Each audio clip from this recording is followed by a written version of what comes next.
বৈশাখের দিনে রান্না করবার জন্য বৈশাখের আগের দিন রাতে আমি এখানে পেঁয়াজ কুচি করে নিয়েছিলাম, আর সাথে কিছু রসুন ভালো করে ধুয়ে পরিষ্কার করে নিয়েছিলাম।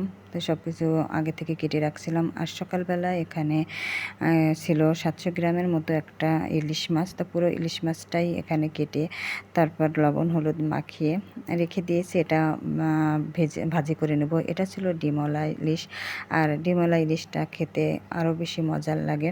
তো এখানে আমি ইলিশ মাছটা ভাজি করে নিয়েছি, আর দেখার জন্য একটু ভালো সুন্দর করে সাজিয়ে নিলাম। উপর দিয়ে একটু পেঁয়াজ দিয়ে দিলাম, আর সাথে কিছু শুকনো মরিচ নিয়েছিলাম ভাজি করে।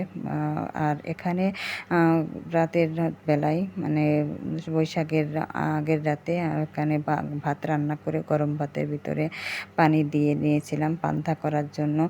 তো আমি সব কিছু করে নিয়েছি। তো সব কিছু এখানে একটু ভিডিও করে নিলাম। সাথে এখানে ইলিশ মাছটা ছিল, আর এখানে ছিল আলু ভর্তা। আলু ভর্তাটা করা হয়েছিল কাঁচামরিচ দিয়ে, আর এখানে ডালের বড়ি ছিল, আর এখানে ছিল বেগুন ভাজি। তো সব কিছু আমি একটা প্লেটের ভিতর নিয়ে নিলাম খাওয়ার জন্য। তো এখানে একটু ডেকোরেশন করে নিয়েছি, সাজিয়ে নিয়েছি প্লেটের উপর সব কিছু দিয়ে। দুটো শুকনো মরিচ, আলু ভর্তা, বেগুন ভাজি, ইলিশ মাছ ভাজি, আর ডালের বড়া, আর উপরে দুটো শুকনো মরিচ আর নিয়েছিলাম। তো এভাবে কখনো আমার মানে পান্তা ভাত সবসময় খাওয়া হয়, কিন্তু এভাবে কখনো খাওয়া হয়নি, এত সাজিয়ে খাওয়া হয়নি। আর পয়লা বৈশাখটা আমার কখনো এভাবে পালন করা হয় না, কারণ পান্তা ভাত আমাদের সবসময় খাওয়া হয়। আমাদের বাড়ির হাঁড়িতে সবসময় পান্তা ভাত খাওয়া হয়। সকালবেলা পান্তা ভাত খেতে তো মজাই লাগে, পেঁয়াজ মরিচ দিয়ে খেয়ে নিই। তো এভাবে সাজিয়ে কখনো এভাবে পয়লা বৈশাখ পালন করি নাই। তো আজ প্রথমেই এটা করলাম।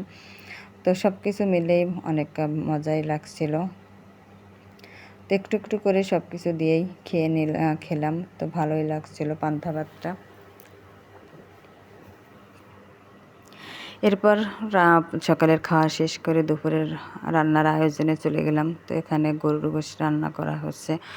গরুর গোশের সাথে ডিম, পোলার ভাত এখানে করে নিচ্ছি। তো পোলার ভাতটা একটু ভালো করে তেল দিয়ে ভাজি করে নেড়ে চেড়ে রান্না করে নিয়েছি। আর এখানে গরুর খাঁটি দুধ দিয়ে ডিমের কোরমা করা হচ্ছে। তো এখানে ছোটোখাটো একটু আয়োজন করেছিলাম, বেশি কিছু করি নাই।